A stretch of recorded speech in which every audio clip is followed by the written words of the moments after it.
Reproductive health എന്ന് പറയുന്ന ചാപ്റ്ററിൽ ഒരു ഇമ്പോർട്ടൻറ്റ് ടോപ്പിക്കാണ് നമ്മുടെ ഫീറ്റസിന് എങ്ങനെയാണ് നറിഷ്മെൻറ്റ് കിട്ടുന്നത്, അതിലെ ലെയേഴ്സ് ഏതൊക്കെയാണ്, അത് എങ്ങനെയാണ് ഫോം ചെയ്യുന്നതെന്നൊക്കെ. അപ്പോൾ ഇവിടെ ചോദിച്ചിട്ടുള്ളത് 2ഉം 3ഉം ലേബൽ ചെയ്യാനാണ്. അപ്പോൾ 2 നമുക്ക് മനസ്സിലാവും എംനിയോൺ ആണ്, 3 പ്ലസൻ്റയാണ്.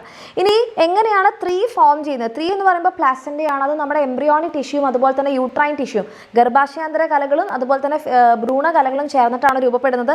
ഇനി എംനിയോൺ എങ്ങനെയാണ് രൂപപ്പെടുന്നത് എന്ന് വെച്ച് കഴിഞ്ഞാൽ എംബ്രിയോണിക് ടിഷ്യൂ തന്നെയാണ് രൂപപ്പെടുന്നത്. ഇനി എന്താണ് ഇതിൻ്റെ അകത്തുള്ള എംനിയോട്ടിക് ഫ്ലൂയിഡിൻ്റെ ഫംഗ്ഷൻ? എംനിയോട്ടിക് ഫ്ലൂയിഡ് ആണ് എന്ത് ചെയ്യുന്നത്? ബേബിയുടെ ഡീഹൈഡ്രേഷൻ, നിർജ്ജലീകരണം തടയുന്നുണ്ട്. അതുപോലെ തന്നെ ബേബീനെ എക്സ്റ്റേണൽ ഷോക്ക്, ബാഹ്യക്ഷതങ്ങളിൽ നിന്ന് സംരക്ഷിക്കുന്നുണ്ട്. ആൻഡ് പ്ലസൻ്റയാണ് നമ്മുടെ ഒരു ടെമ്പററി സ്ട്രക്ചറാണ്. ഇതിൽ നിന്ന് രൂപപ്പെടുന്നതാണ് എംബിലിക്കൽ കോഡ്.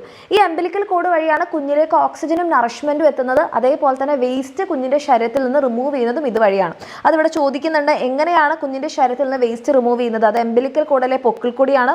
അതിൻ്റെ മറ്റൊരു ഫംഗ്ഷൻ ഓക്സിജനും നറിഷ്മെൻറ്റും കുഞ്ഞിനെ എത്തിക്കുന്നു എന്നുള്ളതാണ്. ഇനി what is the function of the fluid? അതാണ് നമ്മൾ പറഞ്ഞത്, ഡീഹൈഡ്രേഷൻ അല്ലെങ്കിൽ നിർജ്ജലീകരണം തടയുന്നുണ്ട്. അതേപോലെ തന്നെ ബേബിക്ക് എന്ത് ചെയ്യുന്നുണ്ട്?